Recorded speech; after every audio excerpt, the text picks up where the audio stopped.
Good evening for all those who joined. Thank you very much for joining us.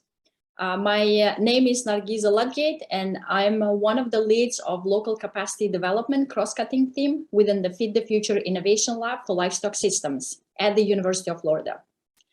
We are very happy to continue our live webinar series funded by the Innovation Lab for Livestock Systems in collaboration with the University of Florida George A. Smathers Libraries.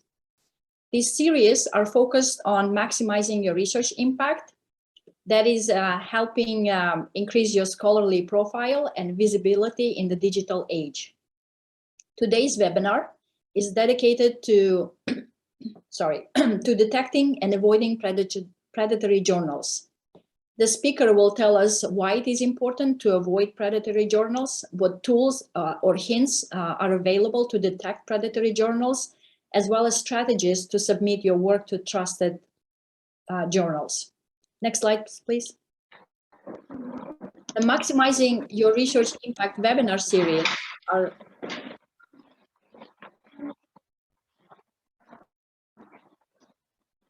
if you could please, as you come in, please keep your mics mute.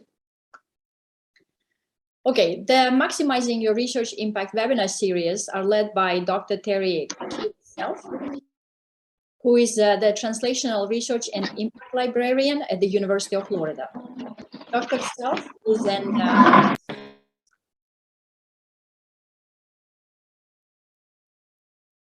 apologies for that. Dr. Selfe is an experienced clinical investigator with specific expertise in the planning and execution of clinical trials involving mind-body therapies for chronic conditions related to aging and stress. She received a Doctor of Chiropractic degree from Palmer College of Chiropractic, a PhD in educational research at the University of Virginia, and she also completed a National Institute of Health funded postdoctoral fellowship in clinical research at the University of Virginia's Center for the Study of Complementary and Alternative Therapies. Before we start, I'd like to go over some housekeeping in addition to what Jim has shared, as we have quite a few new participants. As you come in, please mute your microphones and keep them mute throughout this webinar. Because the webinar is being recorded and the link will be posted on Innovation Lab's website. Please type your name and institution and email in the chat. If you leave your email, this will allow us to follow up with share the materials of the webinar, share the links, as well as if there are any questions left unanswered, we can address them. Recording and PowerPoint slides of this and other webinars are being posted on the Livestock Systems Innovation Lab's website, and Jim will be posting that throughout the webinar. Please use chat for all questions and comments. And for our French-speaking colleagues, we translated the PowerPoint slides into French, and we will be uploading them probably for the next 10 minutes. On the chat, so you can download and follow Dr. Selfe's presentation in French. Now I turn over to Dr. Selfe. Thank you, Nargiza. Can you hear me okay? Yes. Thanks. All right. So as stated, we're going to be talking about predatory journals today, what we mean by the term predatory journals, how and why you want to avoid publishing in one, and how to determine where to publish instead. I'm going to go ahead and turn off my video, and we will proceed into the slides. So I'm going to be using the term predatory journals throughout, but up front, I wanted to point out that you may have also heard them referred to as pseudo journals, deceptive journals, fake journals. Those are some of the terms that are that we're treating as synonymous. On the other hand, open access journals are not the same as predatory journals, and I know sometimes those terms are confused. So open access journals are journals where the articles are freely available to everyone, as opposed to subscription journals, where the articles are only available to those who subscribe to the journal or have access through a library that subscribes. In open access, the author pays a fee to publish their article, and then that article is available to all. So an open access journal may also be predatory, but that's based on their practices, not just the fact that they charge a fee to publish. So when we're looking at the term predatory journals, this was something from Jeffrey Beal, who was a librarian, and this was from a 2012 article in Nature. And he was saying that predatory journals are those who exploit the open access model, but publish counterfeit journals. And basically their aim is to dupe researchers.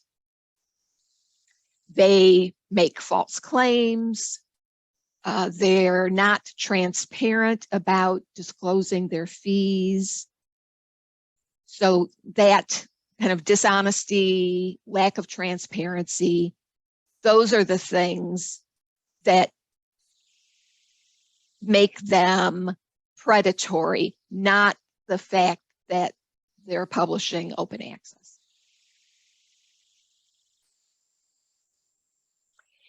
And more recently, this is a definition that has been adopted, and that is that predatory journals and publishers are entities that prioritize self-interest at the expense of scholarship. And they're characterized by false or misleading information, deviation from best editorial and publication practices, a lack of transparency, and or the use of aggressive and indiscriminate solicitation practices. And to that last point,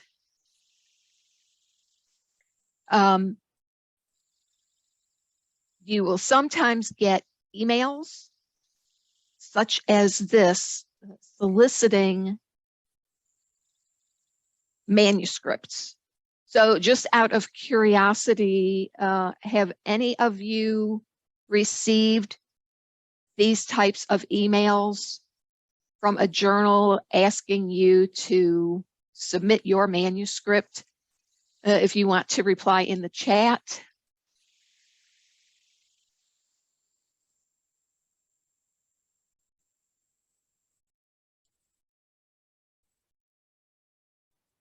So these emails are not always from predatory journals, but they should be viewed with suspicion. If it turns out it looks reasonable, like a journal you might want to publish in just based on the name, don't click on any of the links that are provided in the email, just in case it's a phishing email. Go ahead and type the journal name into a search engine and look into it that way. Again, do not trust the link. And I do see in the chat that we've got some people saying that they do receive these. I've found that once you publish, once you've got an article in a journal and you're listed as an author, especially like corresponding author or lead author, first author, that was when I started seeing a sharp increase in the number of these emails that I was receiving. So for those of you who have not published yet, you may not be getting them, but after your first publication, it's likely. So why do you want to treat these emails with caution? Why do you want to avoid submitting a manuscript to a predatory journal? For one thing, predatory journals aren't likely to have the same reach as well-known established journals. So your article is less likely to be read and cited by others. Also, your article may have less impact than it would if it had been published in a highly cited journal. Your article may not even count toward promotion or tenure if it was published in a predatory journal. Some countries have established lists of approved journals, and only articles that are published in those journals may be counted. Also, publishing in predatory journals can harm your reputation. Predatory journals typically publish anything if the fee is paid.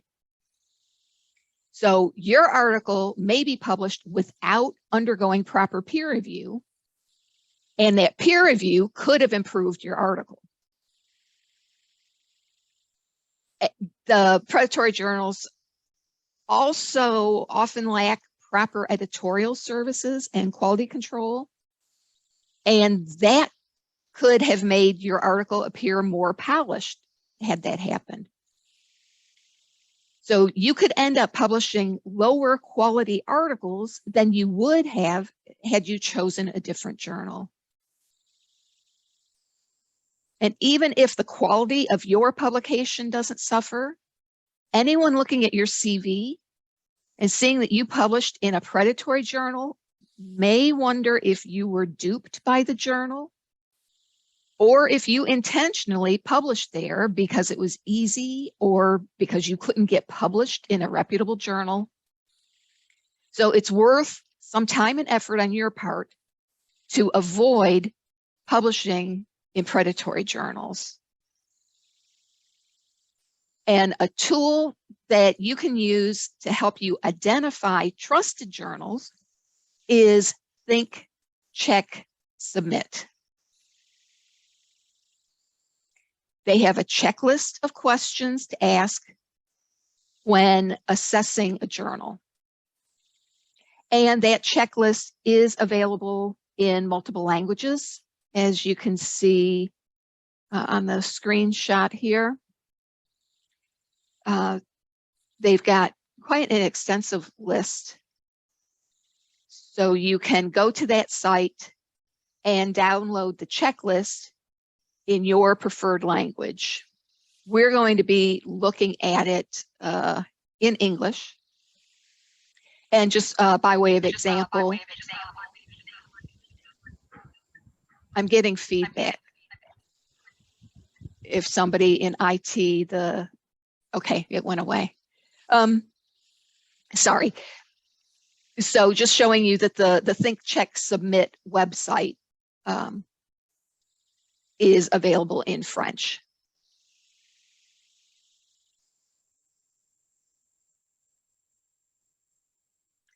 Okay, so you've got, with the link in the slides, you've got access to the checklist. So I'm not going to go over every item in the checklist.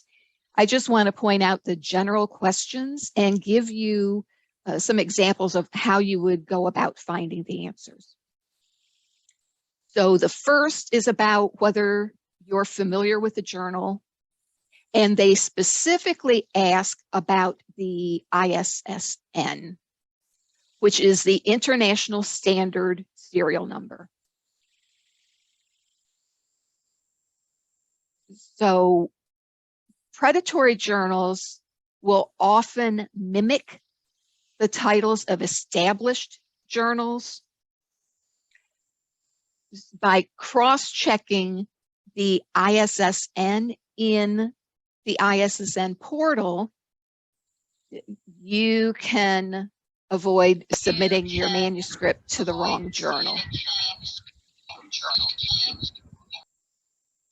You just go to portal.issn.org, enter the ISSN, and check that everything matches the claim.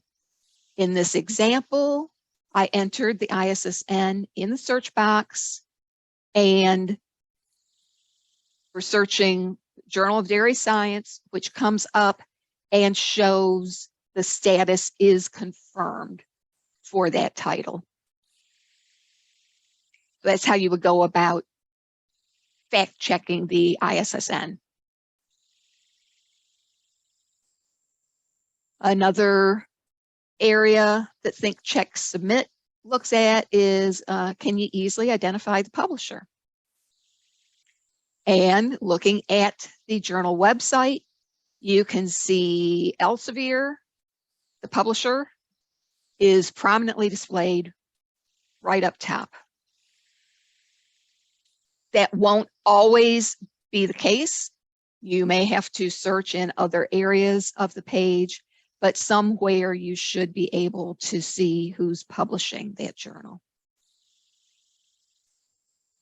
And are they clear about peer review?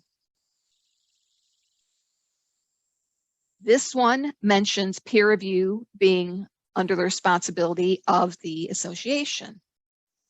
And then more detail about the peer review is available there. Another consideration is whether articles are indexed or archived. And this is actually a two-part question. While they both have to do with where articles can be found, one is about the databases that can be searched to find a record of the article and the abstract for the article. So databases like Web of Science, PubMed, and Scopus. And then I suggest that you go ahead and search the database itself to verify that the journal is indexed where they are claiming they're indexed and that it's not a false claim.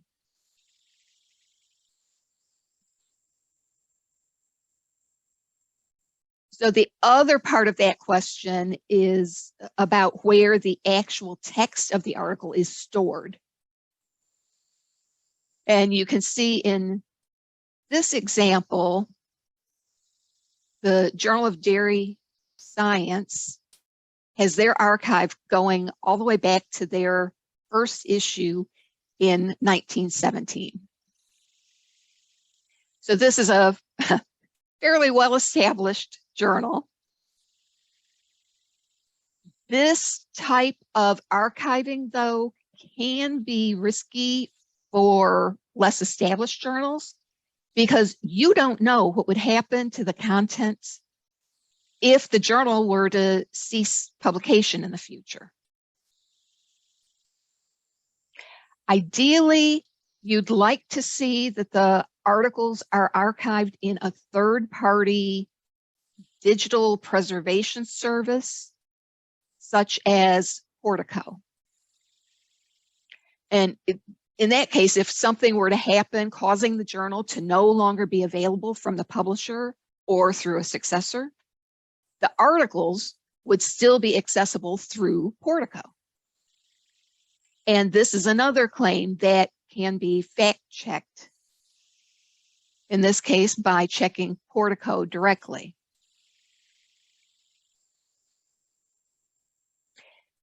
So had the journal claimed that they were archived in Portico, you'd go to portico.org, as we have here, and check.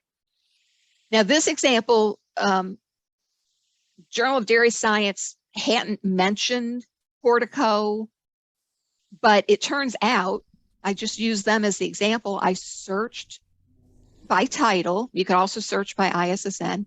I searched by title, and it turns out they actually are archived in Portico. You see they came up here at the bottom of the page, and it shows the status is preserved. So in addition to their like self-archiving, if anything, if they were to cease operations, their contents are still preserved. And I also wanted to show you an example of a problematic journal. So in this case, the journal shows they have a link to an archive. But then when you look under their heading for all issues, they're only showing Volume 3, Issue 1. Where are the links to all of the previous volumes and issues if this is their archive? Well, none of their previous published articles are available. So this would be a full stop. This was a journal I was looking at, I was thinking about publishing in. The articles aren't even accessible once they're published. So this is not a journal you want to publish in. And I will say, since taking this screenshot, this whole website has now disappeared. So had you published any articles in this journal, they're gone. So just highlighting the importance of an archive. So another thing to check on the journal website is whether they're transparent about the fees they charge. And this example, they've got the fee right up front. It's called their article publishing charge. Sometimes you'll see it referred to just as APCs. So that's what you're looking for. They should be transparent about that. And sometimes the information is covered to varying degrees in different places on the website.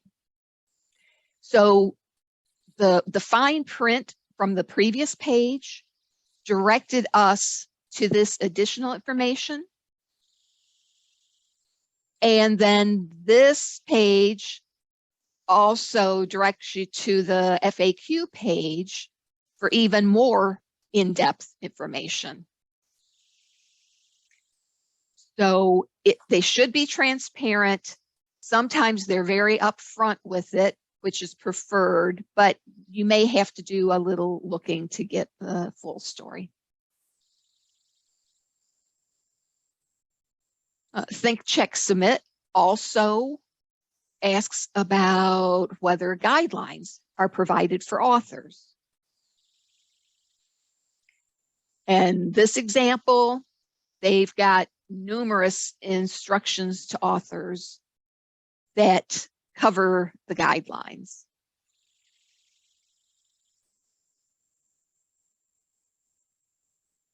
And lastly, Think, Check, Submit asks about memberships in recognized industry initiatives, like the Committee on Publication Ethics, or participation in platforms that make journals from various countries available online.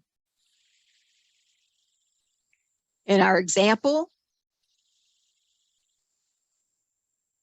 JDS participates in Agora, the Access to Global Online Research in Agriculture program. So this is the just an example of the type of information that you're looking for as you're going through the Think, Check, Submit checklist. And then they say you can submit your manuscript to the journal if you were able to answer yes to most of the questions on the checklist. I think as you go through the list, you're going to find some questions more important to you than others, and then weight those accordingly. For example, there was a question under peer review about guaranteed acceptance of a manuscript. And for me, any journal that said they were performing peer review, but that also guaranteed my article would be accepted, would not be a journal I trusted. I mean, that seems to kind of defeat the purpose of the peer review. If it's guaranteed acceptance, is it really going through adequate peer review?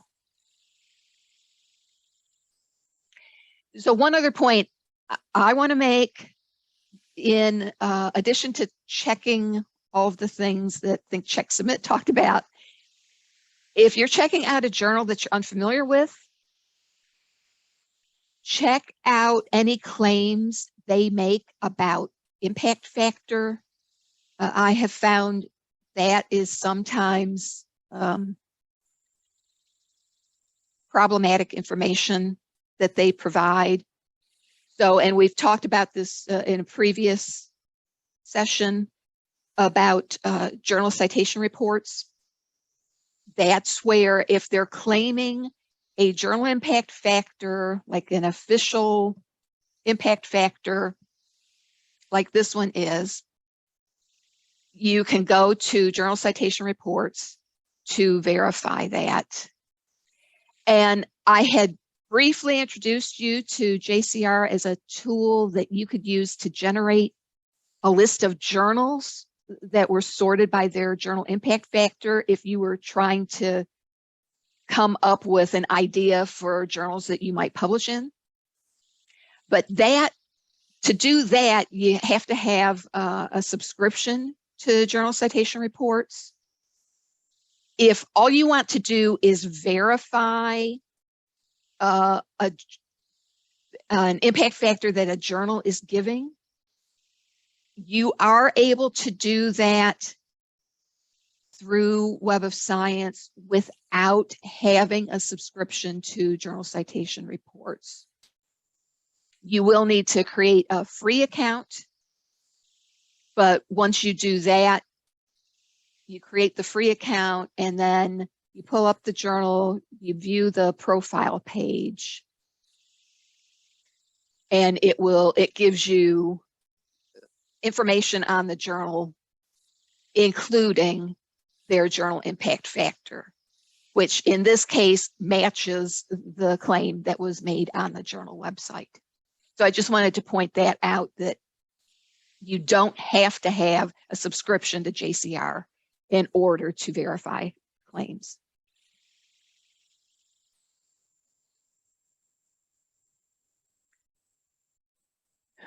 So while it's important that you be familiar with predatory journals and know how to avoid them, my preference is to shift the focus from avoiding questionable journals to identifying journals that best meet your needs. And in one of our previous webinars, we discussed choosing an appropriate journal in which to publish your article in much more depth. So I would point you to that webinar for much more information on this. So while you may be looking at some of the same information that was mentioned in Think, Check, Submit, in this context, the focus is on whether you think the article would be well served by being published in this journal. So same information, but with a different take on the information.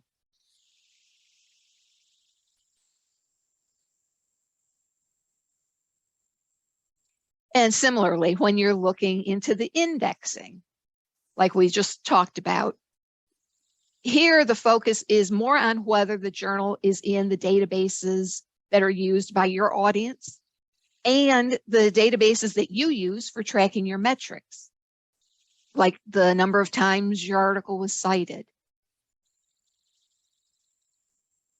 Also, is it in any databases that are selective about the quality of the journals that they index? That can be useful. For example, PubMed Medline has selection criteria. And they are very selective about the journals that they include. And they evaluate them based on their scientific and editorial quality before they decide whether to include them.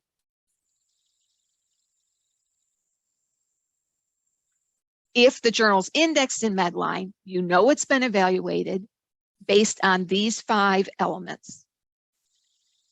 If the journal is not in Medline and you're trying to assess the quality yourself, you might find that some of their questions are useful to you.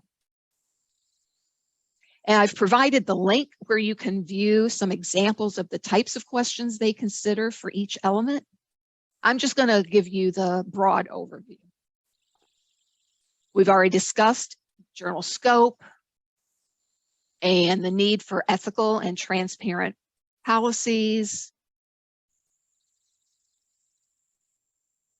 Their list of criteria can give you additional information if you need more guidance in identifying appropriate policies. One element of theirs that I particularly like is the one on rigor. Their criteria here address much of the same information that is covered in the reporting checklists that we discussed in a previous webinar. I recommend referring to the reporting guidelines when you're assessing the rigor of articles that are published in the journal. In addition, look to see whether the articles have indicators of proper editorial attention. For example, seeing many typographical errors or mislabeled figures, poor quality images, or similar issues would be causes for concern in this area.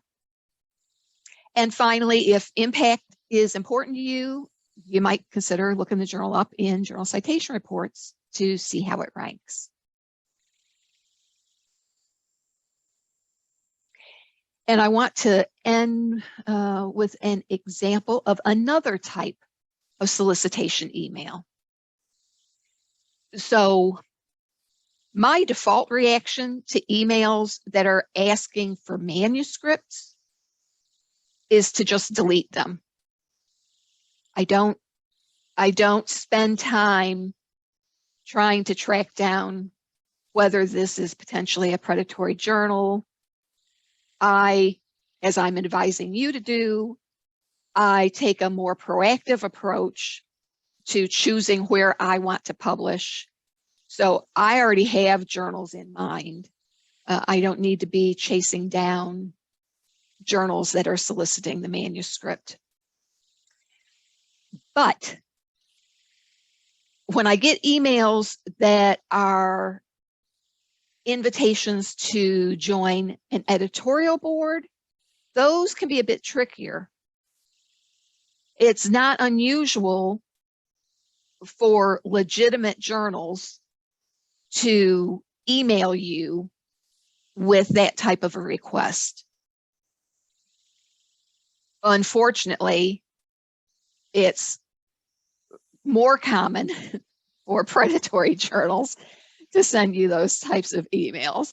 But so it's one I can't just automatically delete, because serving as an editorial board member can be a really valuable experience and an opportunity, if it's legitimate, is one that you might want to pursue. So in these cases, you might want to take a closer look at these emails and then look to see whether the journal is a good fit.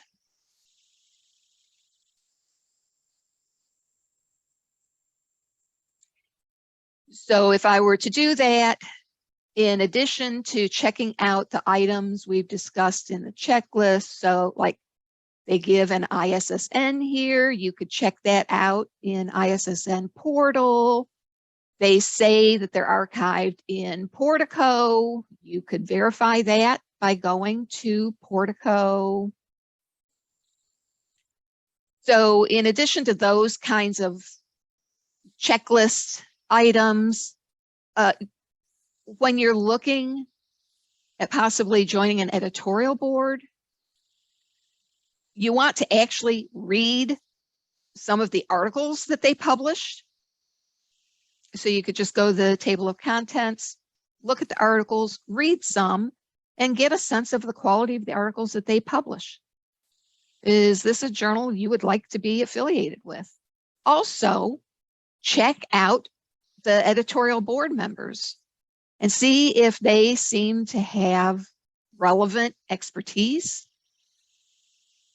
and consider whether your knowledge and experience are appropriate for this position.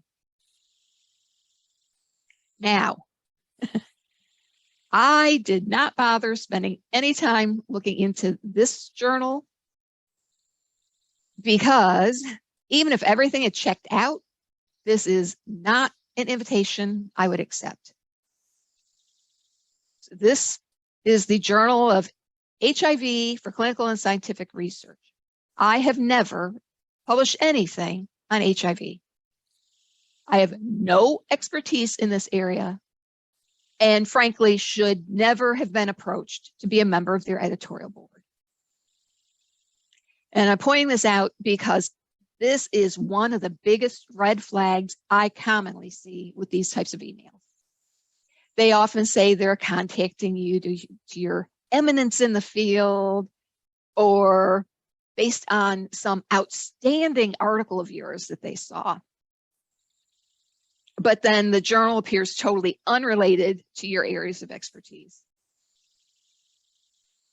That alone is reason to just delete the invitation and view this journal with suspicion. So I've included some links to additional resources you might find useful. Both COPE and DOAJ were mentioned in the Think, Check, Submit checklist. And I specifically wanted to call out a discussion document on predatory publishing that was put out by the COPE Council. And another article I wanted to mention is this 2021 review article on predatory publishing that was authored by some members of the Nepal Agricultural Research Council. I thought that might be of interest. So in this webinar, we've covered predatory journals, why and how to avoid publishing in one, introduced you to Think, Check, Submit, and suggested shifting the focus away from avoidance of predatory journals and towards identifying journals that best meet your publishing needs. And we've got one remaining webinar in the series that will be 2 weeks from today, where we'll be talking about researcher profiles. So now we can open it up to questions. Yes, thank you, Terry. We do have a couple of questions, and hopefully the listeners will be posting a few more. Before we start, before I go to the questions in the chat, I had a question, and hopefully you can address. At the very beginning, you said that there are a list of countries that that created a list of trusted publishers for their researchers to use. Can you give example of those countries? Are there any, do you know if in the list are any countries where Livestock Systems Innovation Lab works, such as Ethiopia, Nepal, Uganda, Kenya, Burkina Faso, Niger, Rwanda? So what we were talking about was under this section of the checklist about is the publisher a member of a recognized industry initiative? And they have links to a couple that they highlight, Journals Online. So that is for journals published in Bangladesh, Nepal, Sri Lanka, Central America, and Mongolia. And there's another ones for African Journals Online for African journals. So those would be the two I would direct people to. And that also came up, I think, in a previous webinar, we had mentioned Research for Life. And as I recall, I believe the African Journals Online came up there as well. Okay. So yeah, Research for Life, or you can go to the check. These are live links in the checklist. Okay. Okay, great. Thank you, Terry. And while you'll be addressing this, the following questions, I will try to find the links for these journals and post them on in the chat, so our participants can open that and save it for future uses. Okay. Okay. And I see, so there was a question in the chat right now about the whether the publishing fee at reputable journals is affordable for researchers from Africa. And I want to take that now because that also ties into what we were just talking about, that Research for Life. Yeah, go ahead. So one point I want to make is the fee and whether or not it's reputable journal are two different things. One doesn't inform the other. So there are reputable journals that charge very high fees. There are reputable journals that charge lower fees.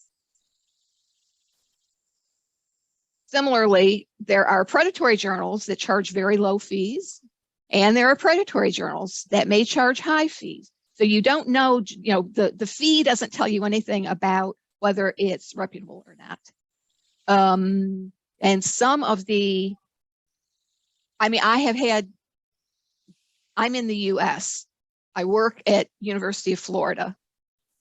There are journals that I would have liked to have published in that I couldn't afford to publish in. So it's not just a question of whether this is, whether the fees are too high based on the country you're in. It also has to do with what kind of funding you may have, what kind of institutional support you may have. But there are journals that charge thousands of dollars for open access articles.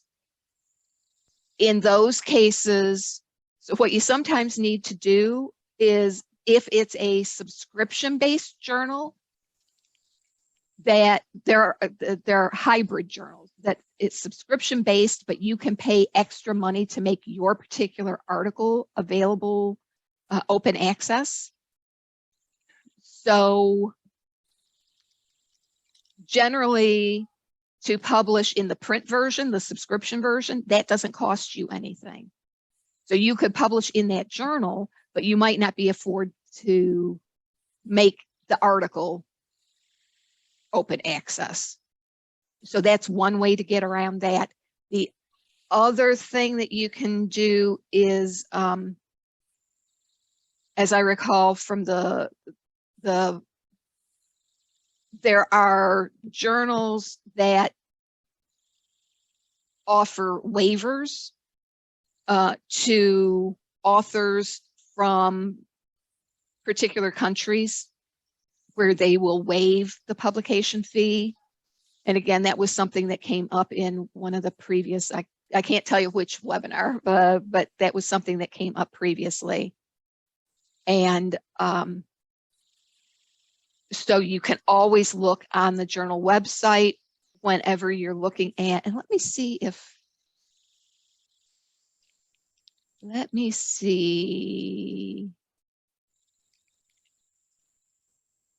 So you're not going to be able to see the fine print on this slide, I don't think, where I was showing the example of one who gave the APC, but the fine print says list price excluding taxes, discount may apply.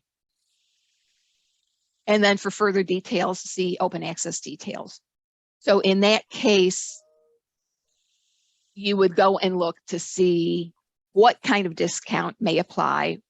And publishers frequently will offer waivers to people in countries where they know it can be more difficult to cover the open access fees.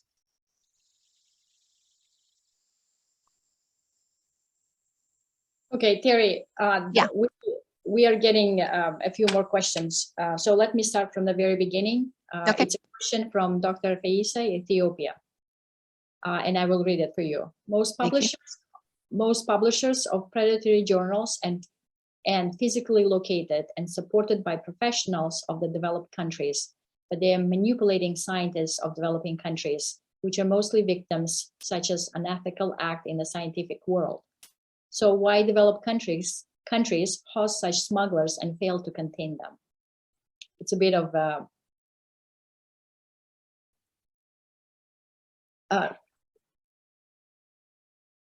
this is all. Can you address this?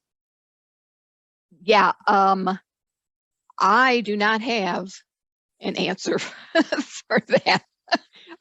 I would raise the same question. I don't know why. I think there are countries that are trying to do more. I know that there are some countries that, and I can't think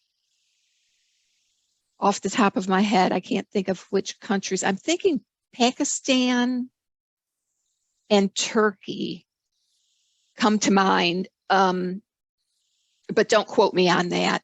As far as countries that are either have developed or are looking at developing guidelines of like lists of journals, these are approved journals.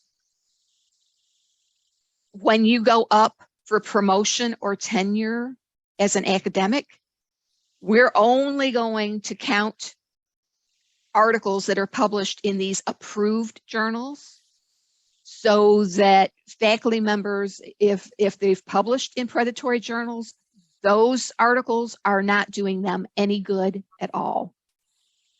So at least there is a list of journals that you know in advance. If I'm looking where to publish, I know I got to stick to this list if I want my article to count.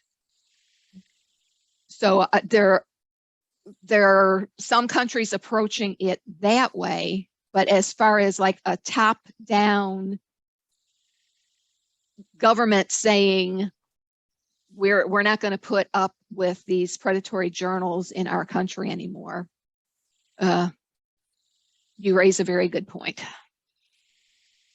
Yeah, it is indeed a very good point, and hopefully there will be more done by the developing countries to stop such unethical behavior. But let's move on to another question. It's from Nati. the question reads, is checking for the journal index safe from predatory publication? I wish I had a definitive answer for that. And let me see, I think I'm going the wrong way.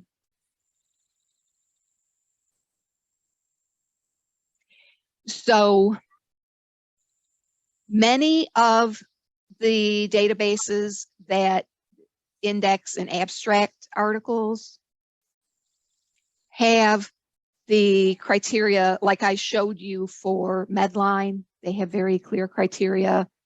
Web of Science is selective, Scopus is selective. Some databases are more upfront about the criteria that they use in selecting those journals than others. But at one time, that I relied very heavily on that. You know, if I saw, oh, this journal was indexed in Medline, I'm confident because I know it went through their vetting process.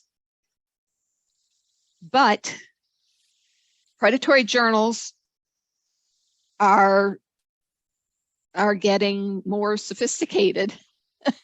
And they know that being in those indexes is valuable.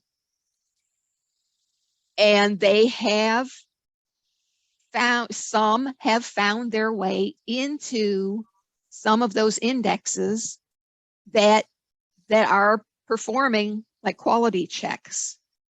So I can't with 100% confidence continue saying, if it's in Medline, you know it's a quality journal. You're much safer because it's gone through evaluation by a number of eyes, but that's no longer 100%. There have been some studies showing that some predatory journals have slipped in to what were considered selective indexes. And one thing in particular for the PubMed Medline area is it's come about because in the US, any articles that are the result of federally funded research now have to be made freely available to the public. And the way they're doing that is the article has to be made available in what is called PubMed Central. PubMed Central is the repository where all of those articles are stored. And if an article shows up in PubMed Central, the record for that article can be in PubMed. So somebody doing a PubMed search could come across an article that's in PubMed Central as the repository. That doesn't mean, and that could have been something that was published in a predatory journal, but it was funded by federal dollars, so it ended up in PubMed Central and then makes its way into the PubMed search results. So that is one way that I know of that things have gotten a little muddier. But I do still think it's a useful, it's a useful tool, especially like I showed you, like look at the questions they use and use those questions yourself when you're assessing the journal quality. And the other thing is kind of the reverse. If they're showing, they say they're indexed in Medline, and then you go and check Medline to see if they're showing up. If they do not show up, then for me, that's the end of that journal. I no longer trust them because they have made a false claim.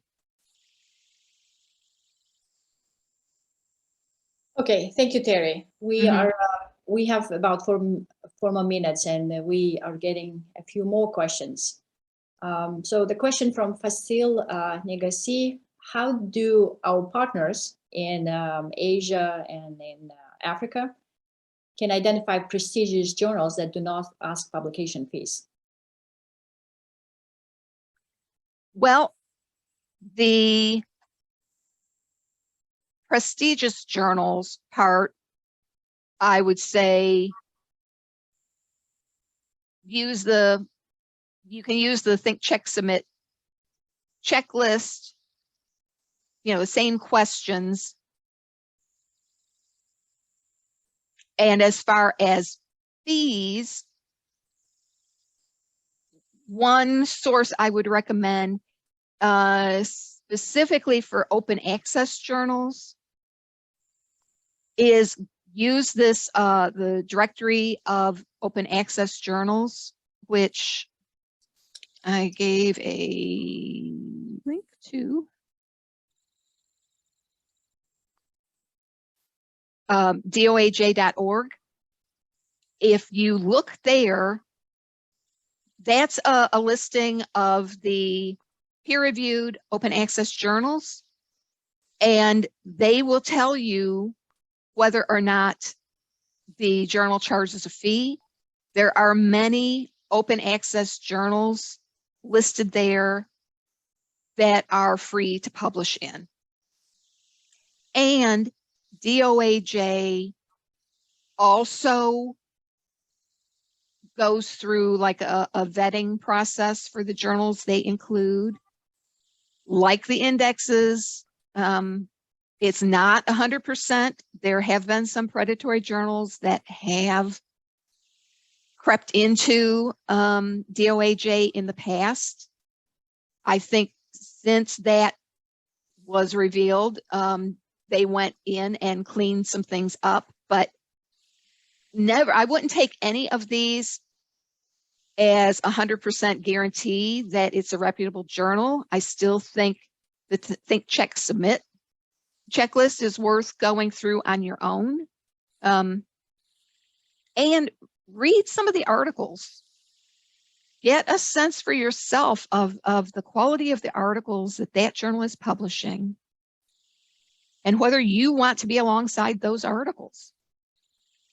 But DOAJ is a good resource for finding free open access journals. Okay, thank you, Terry. Next question, what do you think about MDPI journals? If you can give a short answer, because we have a few more to take. Okay. The short answer is use the Think, Check, Submit checklist. Yeah, I think they were more questionable in the past. I think there may be some that are reputable, but yeah, I couldn't give you a definite answer on all of the MDPI journals.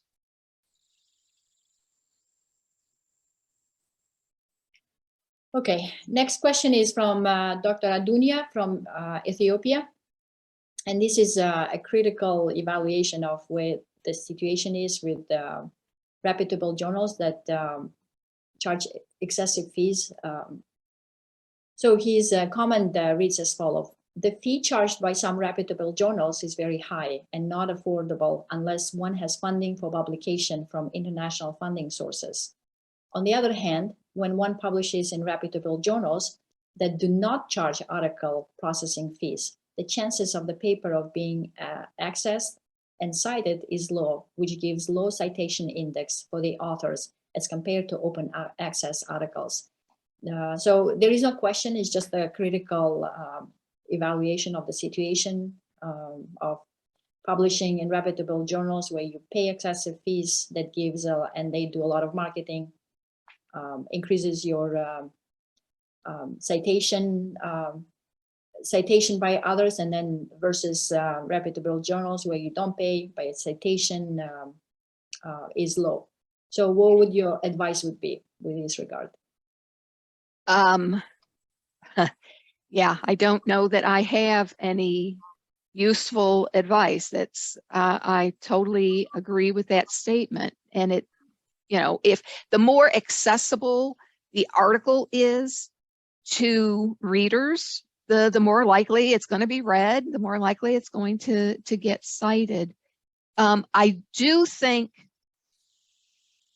those reputable journals with the higher fees are likely to be, the libraries are likely to have a subscription to that journal, and hopefully the researchers that are working at those institutions, even if it wasn't made an open access article, they're still going to have access to that because they work in an institution where the library subscribes to that journal.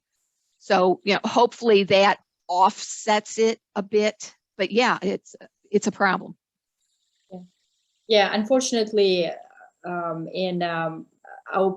in countries where we work, not all libraries offer the same opportunity as the libraries at the University of Florida that can to use those resources to offset publishing fees. But hopefully things will change. But we, from the grant standpoint, we always encourage our partners to write it into the grant.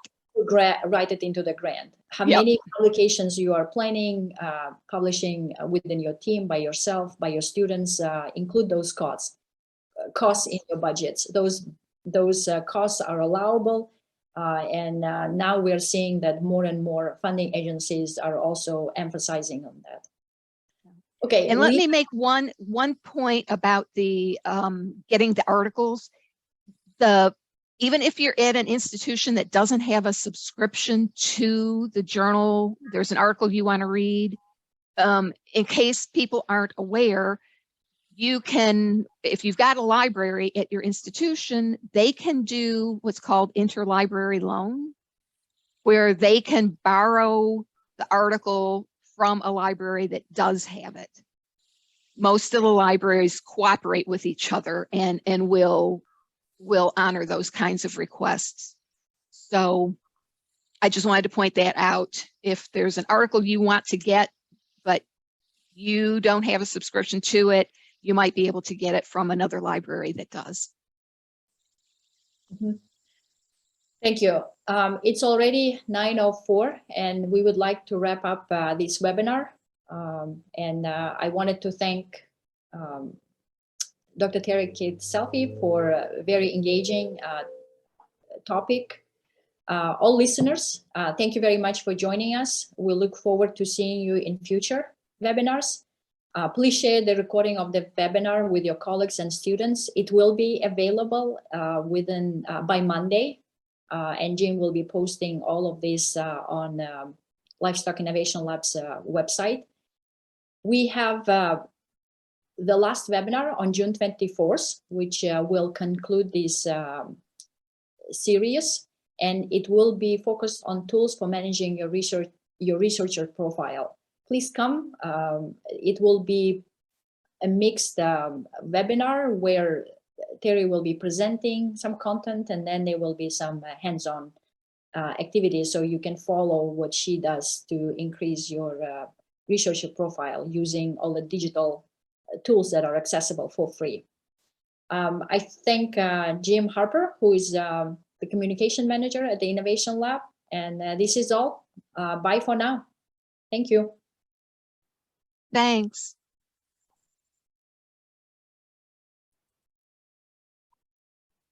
Bye, everybody. Have a great rest of your day.